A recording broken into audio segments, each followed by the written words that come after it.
Today, we are talking about something we all know way too well, that constant, crushing weight of pressure in our lives.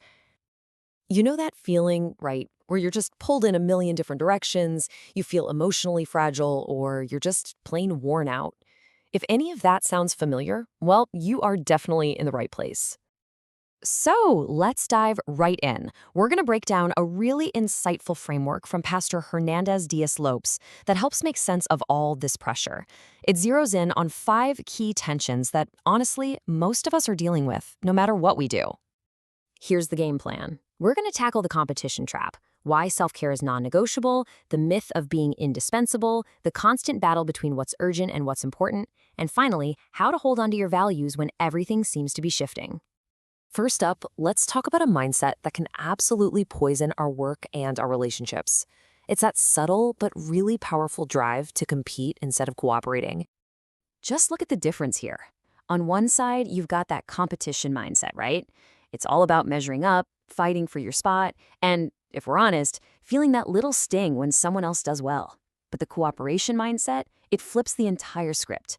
It's about working together, serving each other, and genuinely being happy for your teammates' wins. It's about the whole team growing, not just you.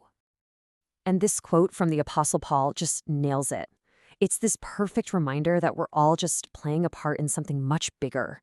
You know, one person plants a seed, another one waters it, but the growth, that comes from something beyond any one of us. It's a team sport. All right, let's get into our second tension. And this is a classic trap, especially if you're a leader or a caregiver of any kind.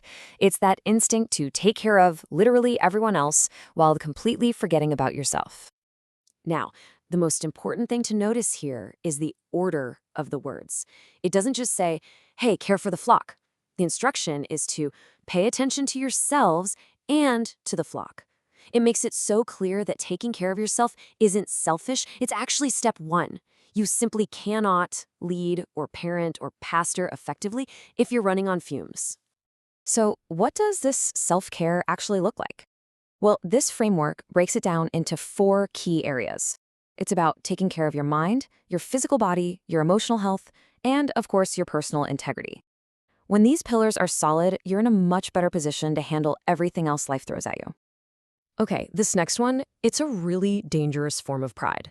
It's that feeling that we are absolutely essential. You know, that sneaking suspicion that if we step away, the whole thing is just going to fall apart. And to make this point, the source uses the incredible story of the Apostle Paul. I mean, think about it for a second. Paul was a genius. He had the best teachers, top-tier training, unmatched credentials. By all accounts, he really believed he was the guy. He was the strategic key to making it all work, the one person they couldn't do without. He thought he was indispensable. But then reality hit him hard. First, the very people he thought he was there to lead wanted nothing to do with him. Then his old crew literally wanted him dead. And when he still didn't get the hint, God told him point blank, leave.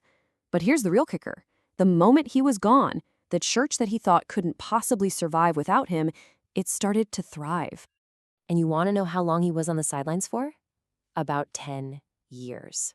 A full decade. Totally out of the picture, in obscurity. The lesson couldn't have been clearer. The work isn't about us. God can carry on his work with or without us. Only he is truly indispensable. So, that brings us to our 4th tension, and man, this is one we all feel every single day. It's that constant war between the things that feel urgent and the things that are actually important. Picture this scene. A little kid asks for help with homework, a really important moment for connection.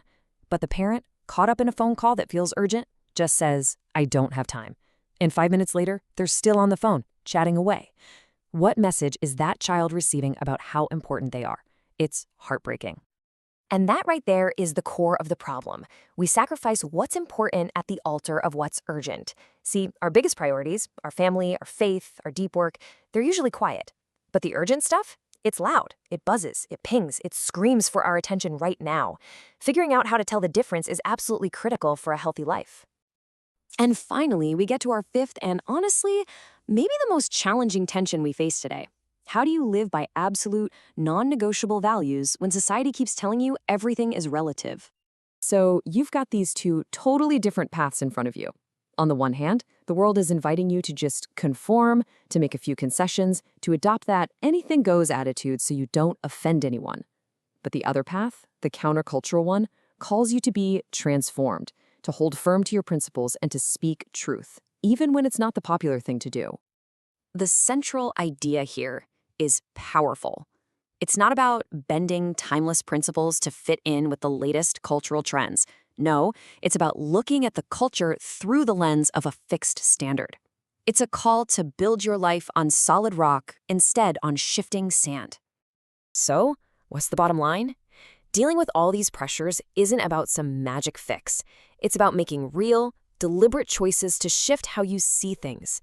It's choosing cooperation over competition, making self-care a priority, and trading pride for humility. And that leaves us with one last question to think about. As you go through the rest of your day, just ask yourself this: what feels so urgent in my life right now, and is it stealing my attention from what's actually truly important? The answer might just change everything.